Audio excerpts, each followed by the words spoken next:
Ketika usia Rasulullah Shallallahu Alaihi Wasallam mendekati 40 tahun, beliau mulai suka menyendiri dan menghindar dari hingar-bingar kehidupan kaumnya yang penuh dengan kesyirikan dan perbuatan nista.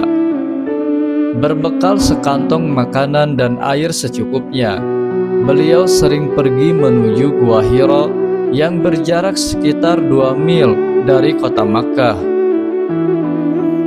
Dalam kesendirian tersebut, beliau menghabiskan waktunya untuk beribadah dan merenungi kebesaran alam di sekelilingnya, serta menyadari akan adanya kekuasaan yang agung di balik semua penciptaan ini. Demikianlah hal tersebut Allah Subhanahu wa Ta'ala kehendaki baginya sebagai awal dan persiapan untuk menerima sebuah misi besar yang akan merubah sejarah kemanusiaan.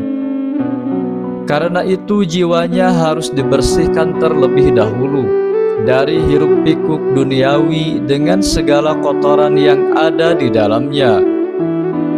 Hal tersebut berlangsung selama 3 tahun sebelum diturunkannya tugas kerasulan. Setelah sekian lama beliau melakukan khalwah, menyendiri, membersihkan jiwanya dengan memperhatikan besarnya kekuasaan di balik kebesaran alam ini, maka Allah Subhanahu wa Ta'ala memberikan beliau kemuliaan dengan mengangkatnya sebagai seorang rasul sekaligus penutup dari para nabi dan rasul. Peristiwa ini terjadi pada hari Senin tanggal 21 Ramadan, tepat saat beliau berusia 40 tahun dalam hitungan Hijriyah, dan sejak saat itulah tahun kenabian dihitung. Kejadian ditandai dengan hadirnya malaikat Jibril alaihissalam yang datang kepadanya dan memeluknya sebanyak 3 kali. Setiap kali memeluknya, ia berkata, "Bacalah."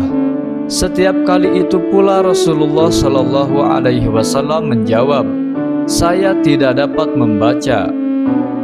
Rasulullah Shallallahu Alaihi Wasallam sangat keletihan sekali, takut dan panik menghantui dirinya.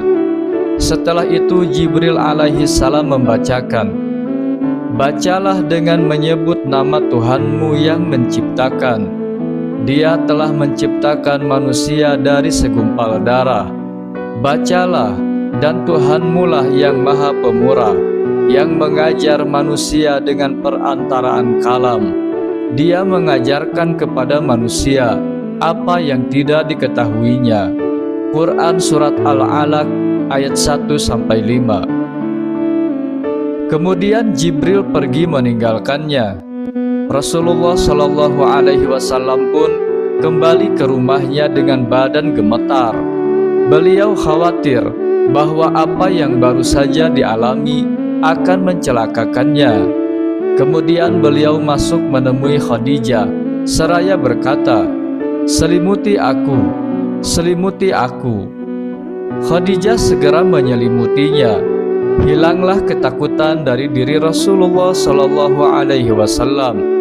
Kemudian beliau menceritakan kepada istrinya yang setia tersebut apa yang terjadi di Gua Hira. "Saya khawatir akan terjadi sesuatu pada diri saya," ujar Rasulullah Shallallahu Alaihi Wasallam. Khadijah segera menenangkan dan menghibur suaminya seraya berujar, "Tidak sama sekali. Dia, Tuhan, tidak akan menghinamu selamanya. Engkau adalah orang yang suka menyambung silaturahim, membawakan dan membantu orang yang lemah, menghormati tamu, dan suka menolong dalam kebaikan." Kemudian Khadijah bersama Rasulullah Shallallahu Alaihi Wasallam pergi ke rumah pamannya, Waraqah bin Naufal. Dia adalah orang yang banyak mengetahui isi kitab Taurat dan Injil. Orangnya sudah renta dan buta. Rasulullah Shallallahu Alaihi Wasallam menceritakan apa yang terjadi, dan mendengar hal tersebut Waraqah tampak gembira. Itu adalah malaikat Jibril yang Allah turunkan kepada Nabi Musa, engkaulah nabi umat ini. Ah, sayang sekali, seandainya aku masih hidup saat engkau diusir oleh kaummu.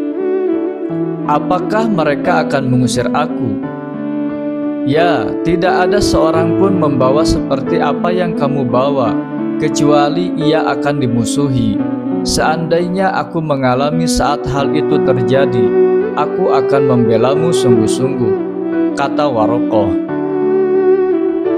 Namun ternyata Warokoh meninggal dunia ketika wahyu sempat terputus beberapa lama setelah wahyu pertama diturunkan. Setelah turun wahyu pertama, beberapa hari lamanya tidak turun lagi wahyu berikutnya. Hal tersebut membuat Rasulullah Shallallahu Alaihi Wasallam gelisah dan bersedih. Beliau terus menanti wahyu berikutnya diturunkan. Sebenarnya hal ini merupakan sarana baginya untuk menenangkan diri agar beliau sadar dengan apa yang dialami pada kali pertama menerima wahyu, dan untuk meyakini bahwa beliau kini telah menjadi seorang utusan Allah Subhanahu wa Ta'ala. Hingga kemudian suatu hari, ketika beliau sedang berjalan, tiba-tiba terdengar suara dari langit. Ketika beliau cari sumber suara tersebut, beliau menyaksikan malaikat yang mendatanginya di Gua Hiro, sedang duduk di kursi antara langit dan bumi. Beliau kembali merasakan ketakutan yang luar biasa hingga terjatuh ke tanah. Kemudian beliau segera pulang menemui istrinya, Khadijah, seraya berucap, "Selimuti aku, selimuti aku." Kemudian Khadijah pun menyelimutinya. Pada saat itulah wahyu kedua dari Allah Subhanahu wa Ta'ala diturunkan, yaitu, "Hai orang yang berselimut, bangunlah, lalu berilah peringatan, dan Tuhanmu agungkanlah, dan pakaianmu bersihkanlah, dan perbuatan dosa menyembah berhala tinggalkanlah, dan janganlah kamu memberi dengan maksud memperoleh balasan yang lebih banyak, dan untuk memenuhi perintah Tuhanmu bersabarlah." Quran Surat Al-Muddathir ayat 1-7. Dengan diturunkannya ayat ini, maka tugas Rasulullah Shallallahu Alaihi Wasallam semakin jelas, yaitu untuk menyeru umatnya agar mengagungkan Allah Subhanahu wa Ta'ala dengan beribadah serta tunduk pada segala perintah dan ajarannya. Sejak saat itu turunlah wahyu-wahyu berikutnya, menandai dimulainya sebuah perjuangan tanpa henti untuk mendakwahkan serta menegakkan agama Allah di muka bumi ini.